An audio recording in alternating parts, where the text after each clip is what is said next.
اور کچھ ایسے نحوست والے کام بھی ہوتے ہیں جس کی وجہ سے انسان کو غریبی کا سامنا کرنا پڑتا ہے، وہ کام ہی کچھ ایسے کر رہے ہوتے ہیں جس کی وجہ سے بے برکتی آتی ہے، اور یہ بہت چھوٹے چھوٹے معمولی کام ہیں جن سے ہمیں بچنے کا حکم دیا گیا ہے، لیکن پھر بھی ہم نہیں بچتے ہیں۔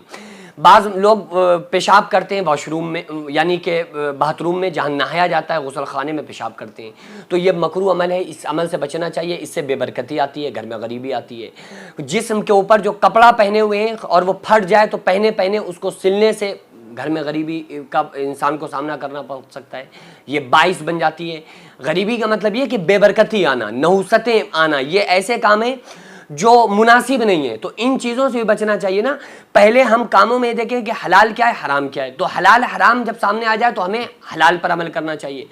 پھر جب ایسا کوئی کام آ جائے کہ جائز اور افضل، تو پھر ہمیں افضل پر عمل کرنا چاہیے، بہتر پر عمل کرنا چاہیے۔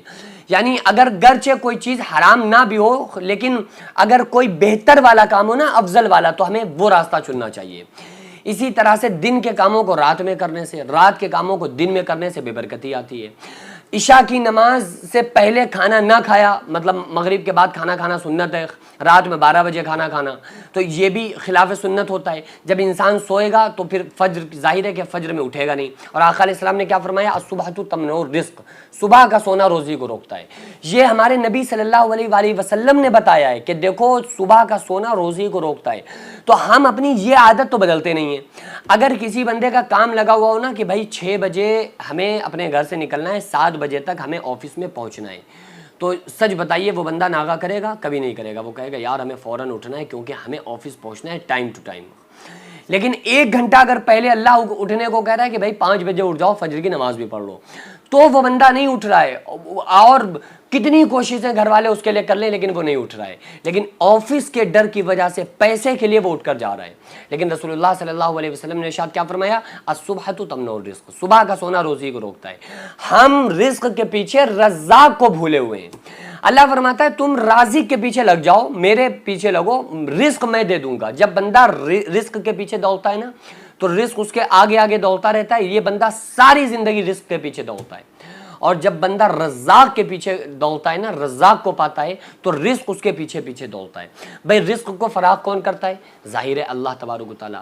رزق دیتا کون ہے؟ اللہ تبارک و تعالیٰ۔ ان اللہ یرزق من یشاء بغیر حساب، اللہ جسے چاہتا ہے بے حساب رزق عطا فرماتا ہے۔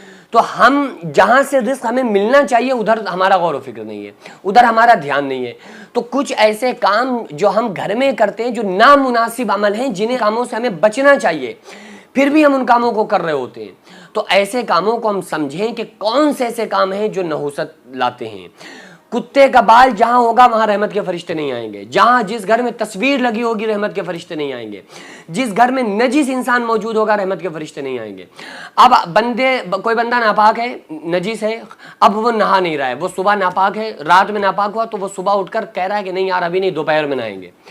تو آقا علیہ السلام نے فرمایا جس گھر میں نجس انسان موجود ہوگا اس گھر میں رحمت کے فرشتے نہیں آئیں گے۔ عورتوں کو جو یہ پرابلم ہو جاتی ہے، پیریڈ وغیرہ ناپاکی، یہ اللہ کی طرف سے، اس سے کوئی مسئلہ نہیں ہے۔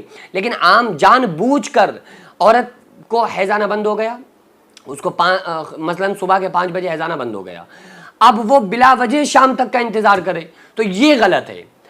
مرد صبح نہا سکتا ہے، مثلا ناپاک ہے اگر کوئی آدمی، اب وہ نہا سکتا ہے، اسی وقت نہانے کا اس کو حکم ہے، لیکن وہ بلا وجہ دیر کر رہا ہے کہ نہیں یار چلو جب ٹائم ملے گا تو نہا لیں گے۔ تو ایسے جو بندہ گھر پہ رہتا ہے، ناپاک رہتا ہے، اس گھر میں رحمت کے فرشتے نہیں آتے ہیں۔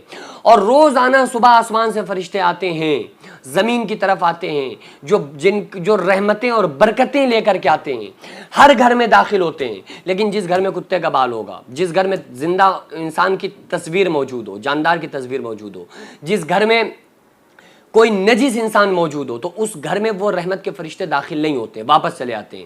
تو جب وہ رحمت کے فرشتے نہیں آ رہے ہیں تو رحمت ہمارے گھر میں داخل کہاں سے ہوگی، کیسے نازل ہوگی؟ تو اس لیے ہم اگر یہ چاہتے ہیں کہ ہماری زندگیوں میں سکون رہے اور برکتیں نازل ہوں، برکتیں اگر آپ لینا چاہتے ہو تو پھر پوری طرح سے رسول اللہ صلی اللہ علیہ وسلم کے پیروکار بن جاؤ۔ قرآن مقدس میں رب فرماتا ہے، میں اکثر اس آیت کو پڑھتا ہوں، اکثر پڑھتا ہوں۔ اللہ تعالیٰ فرماتا ہے وَمَن يُطِعِ اللَّهَ وَرَسُولَهُ فَقَدْ فَازَ فَوْزًا عَظِيمًا۔ کہ جس نے اللہ اور اس کے رسول صلی اللہ علیہ وآلہ وسلم کی فرما برداری کی وہ کامیاب ہوا۔ تو ہم لوگ اللہ کے رسول صلی اللہ علیہ وآلہ وسلم کے فرما بردار بن جائیں۔ اللہ رب العالمین کی بارگاہ میں دعا ہے اللہ تعالیٰ ہم تمام لوگوں کو اپنے محبوب صلی اللہ علیہ وآلہ وسلم کے بتائے ہوئے تمام طریقوں پر عمل کرنے کی توفیق عطا فرمائے۔ وما علینا الا البلاغ۔ السلام علیکم ورحمۃ اللہ تعالیٰ وبرکاتہ۔